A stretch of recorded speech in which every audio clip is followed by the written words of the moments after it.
katangian ng isang mabuting leader. Ang pinakamataas na dapat marating ng isang tao, lalong-lalo na ang leader, ay walang iba kung hindi ang pagsunod sa ating Panginoon. Ang siya'y may takot sa ating Panginoon. Ano po ang mga utos ng ating Panginoon?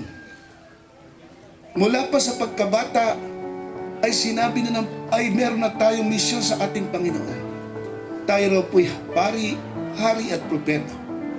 Tayo ay pari dahil katungkulan natin na ang mga salita ng Diyos ay ibahagi natin sa ating kapwa.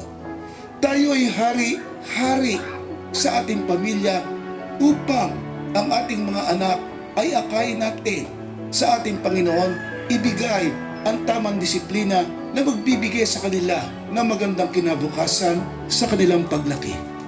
Propeta na kahit anuman ang ating mga karanasan na naging mabuti ang ating buhay sa paghahanap buhay, kailangan ituro natin sa ating kapwa na sa ganon maibigay natin ang tunay na pagmamahal na nanggagaling mula sa ating Panginoon Diyos. Purihin natin ang ating Panginoon.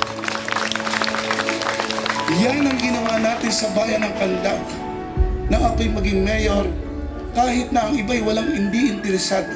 Subalit iginiit ko pa rin na mailapit ang tao sa Panginoon Diyos sa mamamagitan ng isang leader na tunay na halimbawa na sa kanyang mga utos ay sumusunod upang pamarisan ng aking kapwa.